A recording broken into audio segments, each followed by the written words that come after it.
জুলাই গণঅভ্যুত্থানের সময় সংগঠিত মানবতা বিরোধী অপরাধে শেখ হাসিনাকে মৃত্যুদণ্ড দিয়েছেন আন্তর্জাতিক অপরাধ ট্রাইব্যুনাল।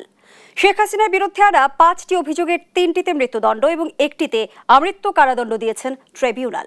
এ রায়কে ঐতিহাসিক রায় বলছেন অন্তর্বর্তী সরকার এবং রাজনৈতিক দলগুলো তাদের প্রতিক্রিয়া ব্যক্ত করেছে। উচ্ছ্বাস প্রকাশ করেছে জুলাই গণঅভ্যুত্থানে অংশ নেয়া এবং হতাহতের পরিবারগুলো। শেখ হাসিনার রায়ের নানা দিক আজকের আলোচনা আনতে চাই। দর্শক, আমি ফারনাজ জুই সবাইকে আমন্ত্রণ জানিয়ে শুরু করছি দেশ টেলিভিশনের নিয়মিত আয়োজন দেশ সাম্প্রতিক। নিবেদন করছে Arail angle channel and square বার। শেখ হাসিনার মৃত্যুদণ্ড এই শিরোনামে আজকের আলোচনা এগিয়ে নিতে স্টুডিওতে আছেন তিনজন সম্মানিত অতিথি। চলুন একে একে পরিচিত হই। আছেন ব্যারিস্টার শিহাবুদ্দিন খান, অ্যাডভোকেট বাংলাদেশ সুপ্রিম কোর্ট, সভাপতি নাগরিক বিকাশ ও কল্যাণ নাবিক। আরও আছেন ডক্টর স্নিগ্ধা রিজওয়ানা, সহযোগী অধ্যাপক জাহাঙ্গীরনগর বিশ্ববিদ্যালয়। সেই সঙ্গে আরও আছেন আরমান হোসাইন, কেন্দ্রীয় সংগঠক জাতীয় নাগরিক পার্টি এনসিপি। তিনজনকে আমন্ত্রণ জানাচ্ছি আজকের আলোচনায়। ব্যারিস্টার শিহাবুদ্দিন খান, আপনাকে দিয়ে আলোচনাটা শুরু করি। বলছিলাম হাসিনার মৃত্যুদণ্ডের কথা এবং ট্রাইব্যুনাল যে সাজা তাকে দিল, বলা হচ্ছে যে 1400 শহীদের প্রতি এক প্রকার ন্যায় বিচার প্রতিষ্ঠিত হলো। আপনার কাছ থেকে আইনের দিকগুলো প্রথমেই জানতে চাই। জি, ধন্যবাদ। আমি তো অবশ্যই শুরুটা এভাবে করব যে this is a historic day, ঐতিহাসিক দিন এই অর্থে যে আমাদের বাংলাদেশের ইতিহাসে 1971 সালের পরে এই 24-এর গণঅভ্যুত্থানের যে ঘটনা বহুলতা, এটার যে মাত্রা আমরা কল্পনা করি, যেই রকম পরিস্থিতির মধ্যে একটি ফ্যাসিস্ট সরকারের পলায়নের মাধ্যমে জনমনে স্বস্তি এসেছিল, সেটির সাথে যেই বিষয়টি সবথেকে বেশি আলোচিত ছিল, জনাকাঙ্ক্ষার কেন্দ্রবিন্দুতে যেটি ছিল, সেটি হচ্ছে এই ফ্যাসিস্ট পালিয়ে যাওয়ার আগে 1400 কিংবা তারও অধিক মানুষকে হত্যা করে, হাজার হাজার মানুষকে পঙ্গু করে, গুম খুন এর যে একটা অভয়ারণ্য তৈরি করেছিল, তার বিচার নিশ্চিত করা। আপনি জানেন, জুলাই গণঅভ্যুত্থানের ঠিক পরপর এই অন্তর্বর্তী সরকার দায়িত্ব নেওয়ার সময় থেকে যেই দাবিগুলো সবথেকে বেশি সামনে এসছে, তার মধ্যে এই ফ্যাসিস্ট সরকারের যারা দোষী অপরাধী, ইনক্লুডিং শেখ হাসিনা, বিচার নিশ্চিত করা। আপনি খুব সুন্দরভাবে বলেছেন যে 1400 শহীদের আত্মার প্রতি আজকের এই রায়ের মাধ্যমে যদি আমরা বিচারের নিশ্চয়তা নাও বলি, অন্তত একটি স্বস্তি এসছে, একটি সম্মান দেখানো হয়েছে। আপনি জানেন, আজকে যেই মামলায় শেখ হাসিনা এবং তার ওই সময়ের সরকারের যিনি স্বরাষ্ট্রমন্ত্রী এবং ওই সময়ের যিনি পুলিশ বাহিনীর প্রধান, এই তিনজনের বিরুদ্ধে মূলত সুপেরিয়র কমান্ড, অর্থাৎ তারা কমান্ডিং জায়গায় থেকে যে অপরাধ করেছেন সেটির মূলত আজকে বিচার হয়েছে। এবং এটিকে আমরা রায়ের যেই প্রেক্ষাপট, সেটিতে আসলে মূলত 2টি অভিযোগে এটাকে বিভক্ত করা হয়েছে, যদিও 5টি এলিগেশনস রয়েছে এবং এই 2টি অভিযোগের আলাদা আলাদা করে 3টি করে কাউন্ট এই অভিযোগের মধ্যে রয়েছে। আপনি জানেন, প্রথমত এই অভিযোগের মধ্যে ছিল হচ্ছে সেই জুলাই অভ্যুত্থানের শুরুর প্রেক্ষাপটের যে জায়গাটি, যেই প্রেস কনফারেন্সে তৎকালীন ফ্যাসিস্ট জবরদখলকারী প্রধানমন্ত্রী শেখ হাসিনা, তিনি আন্দোলনকারী ছাত্রছাত্রীদেরকে রাজাকারের নাতি বলে এবং উস্কে দিয়েছিলেন, পরিস্থিতিকে ভিন্ন দিকে নিয়ে গিয়েছিলেন।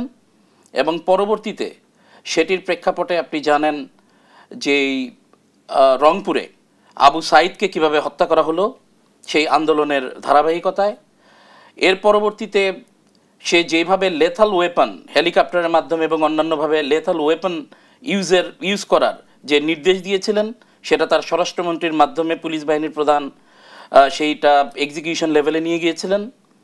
এবং একই সাথে চাঙ্খারপুলে আন্দোলনকারীদেরকে নির্বিচারে গুলি করে 6 জনকে শহীদ করা হয়েছিল। এবং বহুল আলোচিত সাভারের আশুলিয়ায় 6 জনকে পুড়িয়ে মারা হয়েছিল। মূলত অভিযোগগুলো ছিল এটি।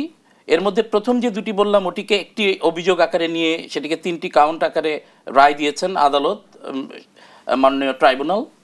এবং পরের যে অভিযোগগুলো বললাম, সেটিকে আলাদা একটি অভিযোগে নিয়ে 3টি কাউন্ট করে রায় দিয়েছেন। এবং 2টিতেই সেই তৎকালীন ফ্যাসিস্ট শেখ হাসিনা এবং তার স্বরাষ্ট্রমন্ত্রীকে মৃত্যুদণ্ডাদেশ দেওয়া হয়েছে। এবং আপনি জানেন যে এখানে একজন অ্যাপ্রুভার হয়েছিলেন এই মামলার শুরুতে, যাকে আমরা অন্য ভাষায় রাজসাক্ষী বলে থাকি, যে পুলিশ বাহিনীর যিনি প্রধান আব্দুল্লাহ আল মামুন, তাকে দুইটি মামলাতেই 5 বছর করে কারাদণ্ড দেওয়া সেখানে হয়েছে। কিন্তু অনেকে প্রশ্ন তুলেছে যে রাজসাক্ষীকে বিশেষ সুবিধা দেয়া হলো কিনা, সেই প্রশ্নটি আমি আপনার কাছে রেখে যাচ্ছি। পরবর্তী অংশে এই প্রশ্নটি নিয়ে ফিরছি। ধন্যবাদ জানাচ্ছি ব্যারিস্টার শিহাবুদ্দিন খান। ডক্টর স্নিগ্ধা রিজওয়ানা, শেখ হাসিনার রায়কে অন্তর্বর্তী সরকার বলছে ঐতিহাসিক, কেউ কেউ বলছে মাইলফলক, আবার রাজনৈতিক দলগুলো কিন্তু সন্তোষ প্রকাশ করে বিভিন্ন প্রতিক্রিয়া ব্যক্ত করেছে। বিএনপি মহাসচিব যেমনটি বলেছেন, এটা শুধু হাসিনার অপরাধের বিচার নয়, স্বৈর শাসনের কবর। এই বার্তাটা রাজনৈতিক অঙ্গনে যথাযথভাবে প্রয়োগ হবে কি? ধন্যবাদ জুই, আমার সহ আলোচকদের শুভেচ্ছা। প্রথম কথা হচ্ছে যে দেখুন, এই যে রায়টি হয়েছে সেই রায়টির দুটো গুরুত্বপূর্ণ দিক আছে। একটা হচ্ছে আমরা এই মুহূর্ত পর্যন্ত বাংলাদেশে আন্তর্জাতিক যে ট্রাইব্যুনাল, সেখানে দুটি ঘটনার রায় হয়েছে।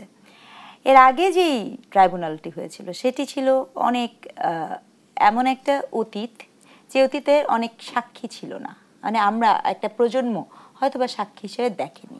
কিন্তু এইটি এত দ্রুত যে এটা খুব নিকট অতীতে হয়ে যাওয়া একটি বিষয়, যে কারণে এটি নিয়ে মানুষের মধ্যে এক ধরনের অভিজ্ঞতা, মানে মাত্র 24-এ ঘটা ঘটনা, এটা 25-এ এসে হলো, তো সেটা একটা অনেক বড় একটা ব্যাপার। একই সাথে আবার এত দ্রুততার সাথে যে রায় হওয়াটা, এটাও একটা ব্যাপার। আপনি যে পলিটিক্যাল পার্টিগুলোর কথা বলছেন, আমার বলতে কোনো দ্বিধা নাই, উইথ ডিউ রেসপেক্ট। এই পলিটিক্যাল পার্টি আজকে এটা বলছে, সেটা যে কোনো পলিটিক্যাল পার্টি হোক না কেন, পলিটিক্যাল নেগোসিয়েশন কখন কোন পক্ষের সাথে কিভাবে হবে সেটি নিয়ে কিন্তু আসলে অনুমান করা যায় না।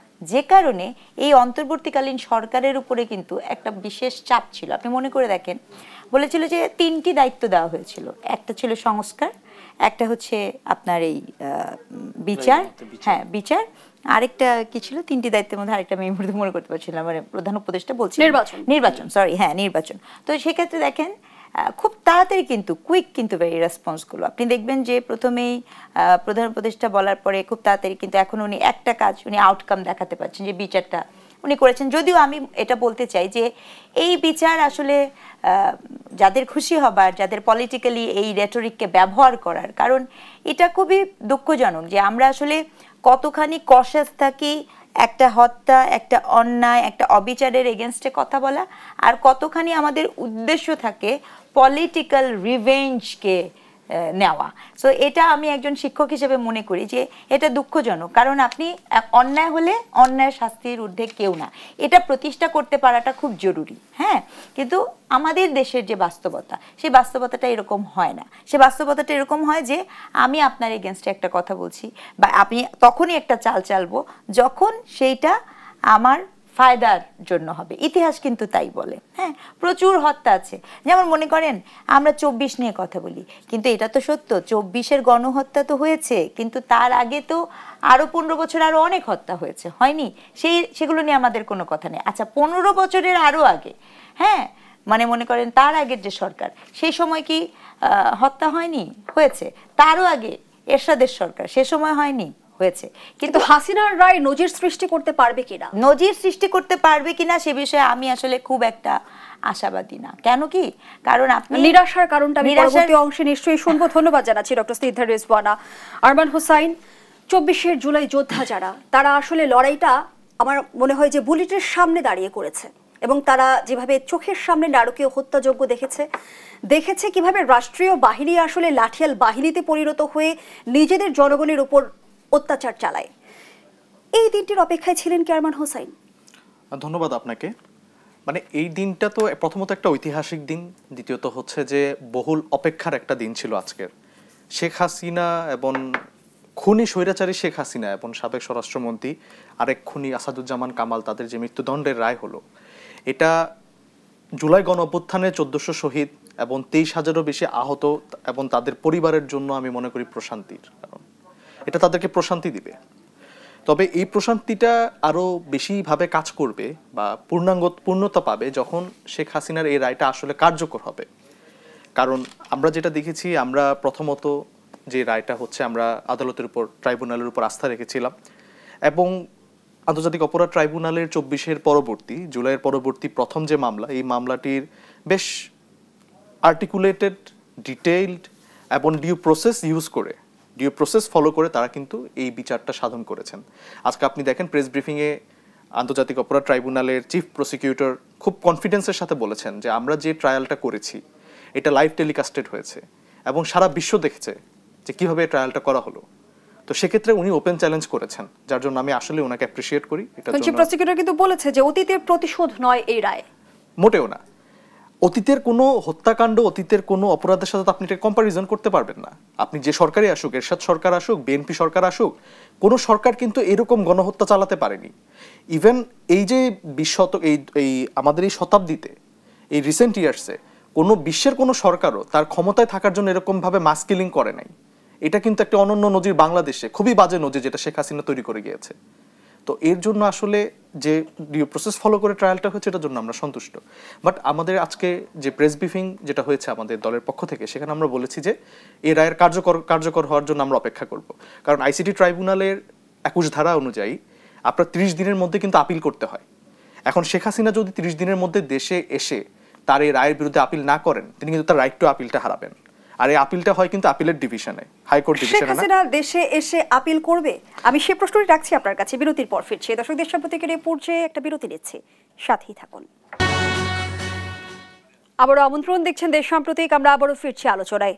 আরমান হোসাইন, যে প্রশ্নটি রেখে বিরতিতে গিয়েছিলাম, শেখ হাসিনা কি কোনোভাবে অনুতপ্ত সার্বিক কর্মকাণ্ডে, কিংবা তার মাঝে কোনো ধরনের অনুশোচনা দেখেছেন? আপনি বলছিলেন যে সে যদি আত্মসমর্পণ না করে তার আপিলের অধিকার থেকে বঞ্চিত হবে, কিন্তু শেখ হাসিনার বডি ল্যাঙ্গুয়েজ কি বলে? শেখ হাসিনা ফিরে এসে আপিল করবে? ইতিমধ্যেই আপনি নিশ্চয় অবগত আছেন, শেখ হাসিনা এই রায়কে পক্ষপাতদুষ্ট ও রাজনৈতিক উদ্দেশ্য প্রণোদিত বলেছে এবং অন্তর্বর্তী সরকারকে চ্যালেঞ্জ করেছেন এই অভিযোগগুলো আইসিসিতে নিয়ে যাওয়ার জন্য। শেখ হাসিনা কেন, শেখ হাসিনার দলের কোনো নেতাকর্মী বা আওয়ামী লীগের অ্যাজ আ পার্টি হিসেবে কোনো অনুশোচনা নাই, কোনো অনুতপ্ত নাই। মানে এটা আমরা গত 1.5 বছরে তো ক্লিয়ারলি দেখলাম, এটার কোনো কোয়েশ্চেনই নাই। মানে মানুষ যখন অপরাধ করতে করতে একটা মনস্টার লেভেলে চলে যায়, তার অনুতপ্ত হওয়া, তার যে অনুভূতি, এই অনুভূতির জায়গাটাই মরে যায়। তো অনুতপ্ত হওয়ার জন্য তো মিনিমাম মনুষ্যত্ব দরকার। Awami League as a party এবং Sheikh Hasina as a person, তাদের মধ্যে কোনো মনুষ্যত্ব নাই। আর কোনো ব্যক্তির মধ্যে যদি মনুষ্যত্ব থাকতো, সেরকম 1400 মানুষকে মেরে ফেলতে পারতো না। পাখির মতো মানুষ গুলি করে মারার তার কোনো সুযোগ থাকতো না। এখন যেটা আসেন, শেখ হাসিনার 30 দিনের মধ্যে আপিলের কথা বললাম। এখন যেটা সবচেয়ে গুরুত্বপূর্ণ প্রশ্ন, ফাঁসির রায় আসছে, বাট আমাদের যেটা ফোকাস পয়েন্টটা হওয়ার দরকার হচ্ছে যে কিভাবে কার্যকর হবে। এখন আপনি জানেন যে ভারতের সাথে আমাদের একটা ট্রিটি আছে, চুক্তি আছে, এক্সট্রাডিশন ট্রিটি 2013। সে অনুযায়ী কিন্তু ভারত বাধ্য আইনগতভাবে শেখ হাসিনাকে বাংলাদেশে প্রত্যর্পণ করতে, বাংলাদেশে ফেরত পাঠাতে। আবার আজকে ভারত যে প্রেস নোটটা দিয়েছে এই রায়ের পরবর্তী, ভারত যেটা বলেছে যে we are committed to the best interest of the people of Bangladesh. তো তারা যদি আসলেই কমিটেড হয় বাংলাদেশের পিপলের ইন্টারেস্টের প্রতি, তাহলে তারা অবশ্যই হাসিনাকে অ্যাজ সুন অ্যাজ পসিবল বাংলাদেশে পাঠাবে এবং এই যে ট্রায়াল সেটা সে ফেস করবে। যে প্রত্যর্পণ চুক্তির কথা আপনি বলছিলেন, ইতিমধ্যেই কিন্তু হাসিনাকে ফেরত চেয়ে 2 বার প্রত্যর্পণ অনুরোধ ইস্যু করেছে বাংলাদেশের তরফ থেকে। এবং বাংলাদেশ তো চিঠি ইস্যু করেছে, পাশাপাশি বাংলাদেশ ইন্টারপোলের মাধ্যমে রেড অ্যালার্ট জারি করিয়েছে। এখন বাংলাদেশের জায়গা থেকে সর্বোচ্চ চেষ্টা থাকবে, বাট ভারতের এই দায়িত্বটা এখন বর্তমানে যে তারা আদৌ কি শেখ হাসিনাকে ফেরত পাঠাবে কিনা। আমরা বর্তমানে যেটা দেখছি যে ভারতের ওই ইন্টেনশন আছে বলে মনে হয় না, বাট যদি আদৌ তাদের ওই কমিটমেন্টটা থাকে বাংলাদেশের প্রতি, বাংলাদেশের মানুষের প্রতি, তারা অবশ্যই ফেরত পাঠাবেন এবং শেখ হাসিনা এই ট্রায়ালটা ফেস করবেন। ধন্যবাদ জানাচ্ছি। ব্যারিস্টার শিহাবুদ্দিন খান, আইনি দিকটি আপনার কাছ থেকে বুঝতে চাই, প্রত্যর্পণ চুক্তির আওতায় ভারত কি বাধ্য, নাকি আইনের কোনো ফাঁক ফোকর রয়েছে, তারা অজুহাত দাঁড় করাতে পারে? যে কোনো আইনেরই এক্সক্লুশন ক্লজ আছে, এগুলোর ব্যতিক্রমী ক্লজ আছে। আপনি জানেন যে আপনি একটি চুক্তি যেটির মধ্যে সাব্যস্ত হলো, যেটি আপনি সম্পাদন করলেন, সেটি মানবেন কি মানবেন না, এই বিষয়টাও কিন্তু মুখ্য।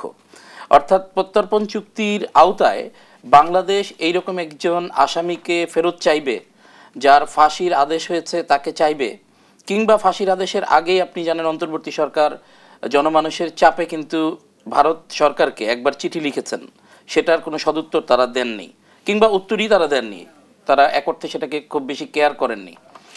এখন এই প্রত্যর্পণ চুক্তির আওতায় যেই লক্ষ্যে, যেই উদ্দেশ্য নিয়ে এই চুক্তিটা হয়েছিল, সেটি তো literally from day one Bharat সরকার তো সেটিকে আসলে খুব শ্রদ্ধা করছেন না। এবং আপনি জানেন যে এই ধরনের একটি ঘটনা ঘটিয়ে পালিয়ে যাওয়ার পর তাকে খুব আয়েসে সেখানে আশ্রয় দেওয়া থেকে শুরু করে পরবর্তীতে বাংলাদেশের কোটি কোটি মানুষের এই দাবির মুখে ভারত সরকার কিন্তু এখনও শেখ হাসিনাকে ওন করে চলেছে। আজকে ভারত সরকারের যে একটি ছোট সরকারি স্টেটমেন্ট আমি যেটা দেখলাম সেটি আমার কাছে মনে হচ্ছে চরম মাত্রার একটা কূটনৈতিক ভাষা ব্যবহার করে তারা সেই স্টেটমেন্টটা দিয়েছেন। এখানের মধ্যে তারা কিন্তু যেহেতু তারা আজকের এই রায় কেন্দ্রিক তাদের এই স্টেটমেন্ট, এই রায়ের বিষয়ে তাদের প্রতিক্রিয়া কি বা তাদের কোনো কিছু করণীয় আছে কিনা সেটার কোনো রিফ্লেকশন এখানে নেই। তারা বলেছে তাদের নজরে এসেছে রায়, তাদের নজরে এসছে, কিন্তু এর সাথে তারা এটাও বলেছেন যে তারা বাংলাদেশের জনগণের পাশে আছে। তো জনগণের পাশে থাকলে তো এই স্টেটমেন্টে এটা থাকা উচিত ছিল যে এই রায়ের আলোকে বাংলাদেশের জনগণ যাতে ন্যায় বিচার পান সেটার জন্য ভারত সরকার সর্বাত্মক সহযোগিতা করবে। এই বিষয়ে কিন্তু তাদের কোনো ধন্যবাদ জানাচ্ছি ব্যারিস্টার শিহাবুদ্দিন খান। ডক্টর স্নিগ্ধা রিজওয়ানা, হাসিনার মৃত্যুদণ্ড কি ভারতকে জটিল পরিস্থিতিতে ফেলেছে? না, এখানে আসলে যে ঘটনাটা ঘটেছে সেটি হচ্ছে যে এই পুরো ঘটনার মধ্য দিয়ে একটি জিনিস নিশ্চিত হয়েছে, সেটি হচ্ছে যে শেখ হাসিনা বাংলাদেশে তার ফেরত আসার সম্ভাবনাটা এক অর্থে বন্ধ হয়ে গেছে। ইন আদার ওয়ে এটা রাজনৈতিক এক ধরনের মৃত্যু রচিত হয়েছে শেখ হাসিনার, এটা আমি কনফার্ম করতে পারি। তার কারণ হচ্ছে এই পুরো প্রক্রিয়াতে আপনি ইন্টারন্যাশনাল ট্রাইব্যুনালে যখন এরকম নেন, এরকম রাষ্ট্রনায়কের বিরুদ্ধে যখন এরকম অভিযোগ আসে এবং সেটি যদি এরকম প্রশ্নবিদ্ধ না করা যেতে পারে, তাহলে এটা একটা ডেফিনেটলি তার একটা রাজনৈতিক মৃত্যু নিশ্চিত হয়েছে। এবং আমি নিশ্চিতভাবে বলে দিতে পারি, under any circumstances India will never cooperate to send her back, কোনোভাবেই করবেন না। কারণ সে যে পরিস্থিতিতে গেছে সে কিন্তু ওখানে এক ধরনের অ্যাসাইলাম সিকের জায়গা থেকে গিয়েছে, তার প্রাণনাশের ছিল, সেজন্য সে ওখানে গেছে। তো সেই যে কোনো পৃথিবীর ইতিহাসে তার কোনো ব্যক্তি যদি তার প্রাণনাশের বিষয়ে প্রস্তুত থাকে, সে তার পার্শ্ববর্তী রাষ্ট্রে যেয়ে আশ্রয় নিতে পারে এবং সেই রাষ্ট্র সেটা দিতেই পারে, সেখানে কিন্তু এই বক্তব্যটা আসবে না। কারণ যদি এমন হতো যে এরকম একটি রায় হবার পরে সে পালিয়ে গেছে, তাহলে গল্পটা ভিন্ন ছিল, কিন্তু এখানে ঘটনাটা এরকম হয়নি। এবং সবচেয়ে অ্যালার্মিং যেটা আমি একটু সচেতন করতে চাই, আমাদের দেশি মিডিয়াতে দেখেন 24-এ যখন আমাদের আন্দোলন হয়েছিল, সেই আন্দোলনে আমাদের শিক্ষার্থীরা, আমাদের জনতা যখন ছিল, আমরা কিন্তু এই পুরো বিষয়টাকে ইন্টারন্যাশনাল মিডিয়াতে নিয়ে যেতে সক্ষম হয়েছিলাম। একটা ভীষণ রকমের মনোযোগ ছিল। আমি ভীষণভাবে পয়েন্টিং করছি, ঠিক এই মুহূর্তে যে সেলিব্রেশন আপনি দেখছেন দেশের অভ্যন্তরে, আপনি যদি একটু বিদেশি মিডিয়াগুলো দেখেন, আপনি যদি রয়টার্স দেখেন, আপনি যদি CNN দেখেন, BBC দেখেন, সেখানের রিপ্রেজেন্টেশনটা ফলো আপ করাটাও আমাদের জন্য খুব জরুরি। বিকজ আপনি যখন আন্তর্জাতিক গণমাধ্যমে বিষয়গুলো কিভাবে উঠে এসেছে সেই প্রশ্নটি আমি রেখে যাচ্ছি। আমি শুনতে চাই বিস্তারিত। আবারও বিরতির সময় হয়েছে। দর্শকদের সাম্প্রতিকের এই পর্যায়ে আবারও বিরতি নিচ্ছে, সাথেই থাকুন। আবারও আমন্ত্রণ, দেখছেন দেশ সাম্প্রতিক। আমরা আবারও ফিরছি আলোচনায়। ডক্টর স্নিগ্ধা রিজওয়ানা, আমরা যেমনটি দেখলাম বার্তা সংস্থা Reuters, AFP, BBC, CNN, Al Jazeera, Guardian সহ আন্তর্জাতিক অনেক গণমাধ্যমে কিন্তু ফলো করে প্রচার করেছে হাসিনার রায়, কিন্তু তারা আসলে বিষয়গুলোকে কিভাবে দেখছে যদি আপনাকে বিশ্লেষণ করতে বলি? হ্যাঁ, আসলে ফলো করে প্রচার করেছে সেটাই আমি বলছিলাম, কিন্তু আপনি যদি একটু ভেতরে যান বা তাদের এগুলো একটু ফলো আপ করেন, সেখানে কিন্তু অনেকগুলো শঙ্কার কথাও কিন্তু তারা নিশ্চিত করেছে। যেমন মনে করেন গার্ডিয়ানে বলা হচ্ছিল যে এই যে প্রক্রিয়াতে হয়েছে, এখানে যে প্রসিকিউশন দেওয়া হয়েছে, অর্থাৎ পাবলিক প্রসিকিউশন হিসেবে আপনি আসামি পক্ষের যাকে ওখানে নিয়োগ দেওয়া হয়েছে, রাষ্ট্রপক্ষ দিয়েছে, কিন্তু শেখ হাসিনার যে অভিযোগ যে তার মনোনীত বা তার সাথে কোনো যোগাযোগ করা হয়নি বা তাকে ডিফেন্স করার মতো লয়ার দেওয়া হয়নি, এটি একটা গুরুত্বপূর্ণ ইস্যু হিসেবে কেউ কেউ বলছেন। কেউ আবার বলছেন যে মনে করেন যে এটার প্রেক্ষিতে আপনার এক ধরনের রাজনৈতিক, যেটা ওনাদের একটা অনেক বড় অভিযোগ, অ্যালিগেশন, যারা আওয়ামী লীগ থেকে তারা বলছে যে এটাকে একটা রাজনৈতিক একটা বিচার ব্যবস্থার সাথে যুক্ত করছে, সেটাও কিন্তু সেখানে জায়গা পেয়েছে। কারণ যদি এই ধরনের অভিযোগে অভিযুক্ত হয় ইন্টারন্যাশনাল মিডিয়া, তাহলে এটা কিন্তু যে কোনো অর্থে, যেহেতু এটা আন্তর্জাতিক ট্রাইব্যুনাল, তখন আমি বা আমরা যেভাবে ব্যাপারটাকে দেখব, কারণ আমাদের এখানে আবেগ যুক্ত আছে, আমরা এখানে প্রত্যক্ষদর্শী, কিন্তু সেই অপোজিট জায়গা থেকে কিন্তু প্রশ্ন তোলার সুযোগও তৈরি হবে। তা না হলে কোনো অযাচিত কারণে এত পিয়ার গ্রুপ তৈরি করে আপনি দেখবেন লাগাতার হঠাৎ করে তার বিভিন্ন জায়গায় সাক্ষাৎকার, প্রতিক্রিয়া, এটা বারংবার দেয়া হচ্ছে। এবং সেক্ষেত্রে আরেকটা যেটা বলা হয়েছে যে এই পুরো প্রক্রিয়াতে, এই বিচারিক প্রক্রিয়ার ক্ষেত্রে রাজনৈতিক সহিংসতা বেড়ে যাওয়ার সম্ভাবনা অনেক বেশি। এবং এটা খুবই দুঃখজনক, জুই, আমি এটা বলতেই চাই, এত বড় একটা হিস্টোরিক্যাল মোমেন্ট সেখানে হচ্ছে, আমরা সবাই এটার একটা ঐতিহাসিক সাক্ষী। আজকের দিনে আমি বিশেষভাবে মনে করি ভীষণ রকমের এটা মানে একটা রাজনৈতিক প্রজ্ঞার অভাব হয়েছে যে বা যারা আজকের দিনে বুলডোজার নিয়ে 32 নাম্বারের কাছে গিয়েছে। কারণ আপনি দেখবেন ওই আন্তর্জাতিক মিডিয়াতে সেটিকেও আবার পুঁজিকরণ করা হয়েছে। আমরা এমন সুযোগ দিব কেন? 32 নাম্বার নিয়ে সেটা ভিন্ন আলাপ হতে পারে, আপনি যেতে পারেন কি পারেন, এটা নিয়ে আমার একটু ইন্টারেস্ট নেই। প্রসঙ্গ হচ্ছে এত একটা ঐতিহাসিক মুহূর্তে যেখানে এত একটা ম্যাস কিলিং এর রায় হবে, সেটাকে প্রশ্নবিদ্ধ হতে পারে, এই পলিটিক্যাল কনসিয়াসনেস আমাদের কেন থাকবে না? আমাদের তো এতটুকু পলিটিক্যাল কনসিয়াসনেস। ধন্যবাদ জানাচ্ছি ডক্টর স্নিগ্ধা রিজওয়ানা। আরমান হোসাইন, বিতর্ক তৈরি করার জন্য আমরাই কি সুযোগটা তৈরি করে দিচ্ছি কোনো কোনো কারণে? ধন্যবাদ। প্রথমত হচ্ছে কি, যদি এই যে বিচারটা নিয়ে যদি বিতর্কের কথা বলি, আমার সম্মানিত সমালোচক কিছু পয়েন্টের কথা বলেছেন, ধরেন ডিফেন্স লয়ারের বিষয় আসছে। আমি বলিনি গাইডেন এবং ওকে ফাইন, হ্যাঁ। তো এই ডিফেন্স লয়ারের বিষয়টা কি, আপনি দেখেন পুরো ট্রায়ালে শেখ হাসিনার যে ইনভলভমেন্ট, তার যে এক্সিকিউটর মানে তিনি যে এক্সিকিউটর যারা ছিল তাদেরকে যে নির্দেশ দিচ্ছেন, তার যে লায়াবিলিটি, এটা কিন্তু প্রুভড। ওনার ফোন রেকর্ডে লেথাল ওয়েপন ব্যবহার করে এরকম ওপেন নির্দেশনা উনি দিয়েছেন। সো এখানে আসলে যে ট্রায়ালে উনাকে ডিফেন্ড করার মতো যে খুব বেশি পয়েন্ট ছিল এটা আমার মনে হয় না। বাট তারপরে সরকার বা আইসিটি থেকে হচ্ছে প্রসিকিউটর নিয়োগ করা হয়েছে, তিনি তার ডিফেন্স লয়ার তাকে ডিফেন্ড করার চেষ্টা করেছেন, বেশ যতগুলো পয়েন্ট অ্যাভেলেবল ছিল, but there was very little scope যে তাকে ডিফেন্ড করা যায়। কিন্তু ভারতীয় গণমাধ্যমের দিকে নিশ্চয়ই আপনি নজর দিয়েছেন, আমরা দেখেছি বিভিন্ন ইস্যুকে কেন্দ্র করে তারা কিন্তু বিতর্ক সৃষ্টি করার এক ধরনের অপচেষ্টা চালিয়েছে। ভারতের আসলে ওই ক্যারেক্টারটা, এটা 5 তারিখের পর থেকে ভারত বাংলাদেশকে নিয়ে যে পরিমাণ প্রোপাগান্ডা ছড়িয়েছে, যে পরিমাণ মিসলিডিং নিউজ করেছে, এটা আসলে মনে হয় কাউন্টলেস। শুরুতে শুরু করেছে হচ্ছে সংখ্যালঘু নির্যাতন নিয়ে, এখন আসছে এই বিচারের বিষয়গুলো নিয়ে প্রশ্ন করার ব্যাপার নিয়ে। কারণ ভারত তো বাংলাদেশকে তার দাস হিসেবে সবসময় চায় তো ব্যবহার করতে, এখন তো পারছে না। তো সেই জায়গা থেকে তার এই বিহেভিয়ার, তার এরকম মিসলিডিং নিউজ করা, বিতর্ক তৈরি করার চেষ্টা করা স্বাভাবিক। আরেকটা বিষয় 32 নম্বর বিষয়টা যেটা বলি, ব্যক্তিগতভাবে সমর্থন করি না 32 নম্বর, মানে আজকে যেটা করা হচ্ছে আমি সমর্থন করি না। তবে একটা বিষয়কে দেখেন, এই যে ম্যাস কিলিংটা হলো, 1400 লোককে খুন করা হলো, হত্যা করা হলো, এত হাজার হাজার লোককে আহত করা হলো, সেই হিসাবে যারা এদেরকে মারলো, আহত করলো, তাদের কিন্তু মানে চাক্ষুষ যে বিচার সেটা কিন্তু মানুষ দেখতে পায় নাই। আওয়ামী লীগের কতজন বড় নেতা মন্ত্রী গ্রেফতার হয়েছে? খুব কম। মানে অনেকেই যারা মেজর পার্ট ছিল পালিয়ে গেছেন বিদেশে, বা তাদের যে সেন্টেন্স যে এক্সিকিউট করা সেটা কিন্তু এখনো হয়নি, যার কারণে কি মানুষের মধ্যে একটা ক্ষোভ কাজ করে। এই ক্ষোভটাই তারা হচ্ছে বহিঃপ্রকাশ করে ফেলেন এরকম কিছু ইনসিডেন্টের মাধ্যমে। শিহাবুদ্দিন খান, সেই প্রশ্নটি আপনার কাছে নিয়ে আসতে চাই, রায় ঘোষণা হলো, কার্যকর কতদূর? দেখুন, এই আজকের যে রায়ের কার্যকারিতা নিয়ে আসলে সত্যিকার অর্থে যেই প্রথম যে দুইজন যাদেরকে মৃত্যুদণ্ড দেওয়া হয়েছে, সেটি আমার সমালোচক একটু আগে আলাপ করেছেন, সেটি আমার কাছে সুদূর পরাহত মনে হচ্ছে। এখন একটি বিষয় এসছে, আজকে জানেন যে শেখ হাসিনার ছেলে সজীব ওয়াজেদ জয় বোধহয় কোনো সোশ্যাল মিডিয়ায় বলেছে যে বাংলাদেশের রাজনৈতিক প্রক্রিয়ায় আওয়ামী লীগ অংশগ্রহণ করবে এরকম কোনো নির্বাচনের মাধ্যমে গঠিত সরকার এলে তারপরে তারা আপিল করবেন। এটা ঠিক যে ক্রিমিনাল অফেন্সে যখন রায় হয় নির্দিষ্ট সময়সীমা থাকবার পরেও আপিল করবার বিধান রয়েছে যদি সে উপযুক্ত কারণ প্রদর্শন করতে পারে, কিন্তু এই ক্ষেত্রে তো সেই সুযোগটিও আমি মনে করি নেই।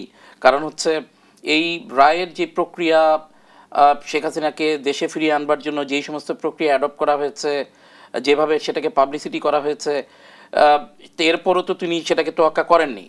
খুব স্বভাবজাতভাবে আমরা একটি জিনিস দেখলাম যে এই রায়কে কেন্দ্র করে সেটা মিডিয়ার কাটতির জন্য হোক অথবা রাজনৈতিক উদ্দেশ্য প্রণোদিত হোক, বিশেষ করে ভারতীয় কিছু গণমাধ্যমে কিন্তু শেখ হাসিনাকে কোট করে বিভিন্ন বক্তব্য এবং তার অভিব্যক্তি প্রকাশের এবং এই রায়কে প্রকান্তরে কিছুটা বিতর্কিত করবার চেষ্টা করা হয়েছে। এই সমস্ত প্রক্রিয়া দেখে একটি জিনিস অন্তত মনে হচ্ছে যে শেখ হাসিনাকে দেশে ফিরিয়ে এনে এই বিচার কার্যকর করবার জায়গাটি খুবই কঠিন, যদি না এখানে ভারত সরকারের মধ্যে রিয়েলাইজেশন আসে যে একটি স্বাধীন রাষ্ট্রে যেই সমস্ত ঘটনা ঘটিয়ে উনি গিয়েছেন তাকে ফেরত দেওয়া, বাংলাদেশের সাথে যে ভারতের সদিচ্ছার উপর প্রত্যর্পণ চুক্তির আওতায় তাকে ফেরত দেওয়া উচিত, সেই সদিচ্ছা যদি ভারতের মধ্যে জাগ্রত হয়। আদারওয়াইজ আপনি জানেন ভারতের মতো একটি রাষ্ট্র যেই বৈরী মনোভাব জুলাই পরবর্তী সময়ে তাদের সেটি বাংলাদেশ কেন্দ্রিক দৃষ্টিভঙ্গিতে তারা হোঁচট খেয়েছেন সে কারণে হোক কিংবা তাদের অন্য রাজনৈতিক মোটিভ থাকুক, তারা কিন্তু সেটি প্রদর্শন করেছেন। এবং একটি জিনিস দেখেছেন যে প্রক্রিয়াগতভাবে রায়, একটি মামলার প্রসিডিওর শেষ হয়ে প্রমাণিত হয়ে রায় হলো, কোনো কিছুতেই কিন্তু তারা শেখ হাসিনাকে ফেরত দেওয়ার বিষয়ে যথেষ্ট আশাবাদী হবার মতো কোনো অবস্থান কিন্তু আমি দেখছি না। তবে এখানে সবসময় আশার আলো একটা থাকে। আপনি জানেন যে যদি আমাদের এখন যে সরকার প্লাস পরবর্তীতে যে রাজনৈতিক সরকারগুলো, হ্যাঁ এটি যদি আন্তর্জাতিক মহলকে একত্রিত করবার এক বিষয় আছে, এটার গুরুত্বটাকে এন্ডোর্স করানোর বিষয় আছে। যদি ওই ধরনের প্রক্রিয়াগত জায়গায় যাওয়া যায় যে তাকে ফেরত আনতে বাধ্য, কিংবা ভারতীয় সরকার একটা সময়ের পর হয়তোবা শেখ হাসিনাকে ডিজোন করলে শেখ হাসিনা যদি ভারত থেকে বেরিয়ে অন্য কোনো রাষ্ট্রে আশ্রয় লাভ করেন, সেই সময়ে কূটনৈতিক তৎপরতার উপরেও নির্ভর করবে তাদেরকে ফিরিয়ে এনে বিচার নিশ্চিত করা যায় কিনা। ডক্টর স্নিগ্ধা রিজওয়ানা, ধন্যবাদ জানাচ্ছি আরমান হোসেন আপনাকেও। দর্শক, এখানেই শেষ করছি দেশ প্রতীকের আজকের আয়োজন। ধন্যবাদ এতক্ষণ আমাদের সাথে থাকার জন্য।